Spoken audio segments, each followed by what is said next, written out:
చాలామంది ఫిజియోథెరపీ రెగ్యులర్గా చేసుకుంటున్నాము. ఈ ఫిజియోథెరపీ చెప్పిన రెగ్యులర్గా ప్లాన్ చేసుకోవాలా, లేకపోతే జిమ్లో ట్రైనింగ్ అవ్వాలా అన్నట్టు అడుగుతూ ఉంటారన్నమాట. సో ఫిజియోథెరపీ అనేది ఒక డిఫరెంట్ ఫీల్డ్ అండి. జిమ్ ట్రైనింగ్ అనేది ఒక డిఫరెంట్ ఫీల్డ్ యాక్చువల్గా. బట్ రెండు కొన్ని విషయాలు ఇంటిగ్రేట్ అయ్యి పనిచేస్తారు. కాకపోతే రెండు కొంచెం డిఫరెంట్గా ఉంటాయి యాక్చువల్గా. ఫిజియోథెరపీ అనేది ఏంటంటే మీ పెయిన్ టార్గెట్ చేస్తారు. మేము pain specialist first of all. ఆ పెయిన్ స్పెషలిస్ట్ కాబట్టి మేము ఆ పెయిన్ తగ్గడానికి వాటికి మేము ప్రైమరీగా మీకు హెల్ప్ చేస్తుంటాం. ఎస్పెషల్లీ ఫ్రాక్చర్ అయింది, ఆ తర్వాత ఎల్బో మొబిలైజేషన్, ఎల్బో రేంజ్ పెరగడానికి వాటికి టీకేఆర్ అయింది, చాలా ఇంపార్టెంట్.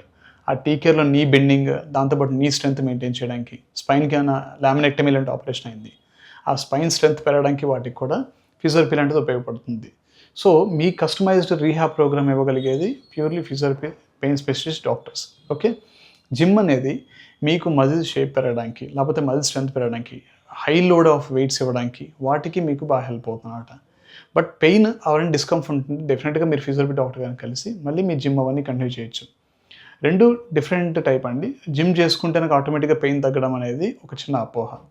మజిల్ స్ట్రెంత్ పెయిన్ వస్తుందంటే కనుక మజిల్ మనకి ఏదో ఇండికేషన్ ఇస్తుంది, నాకు ఈ డిస్కంఫర్ట్ ఉంది, జస్ట్ నాకు దీని ట్రీట్మెంట్ కావాలని అది ఇండికేషన్ ఇస్తుంది పెయిన్ రూపాన.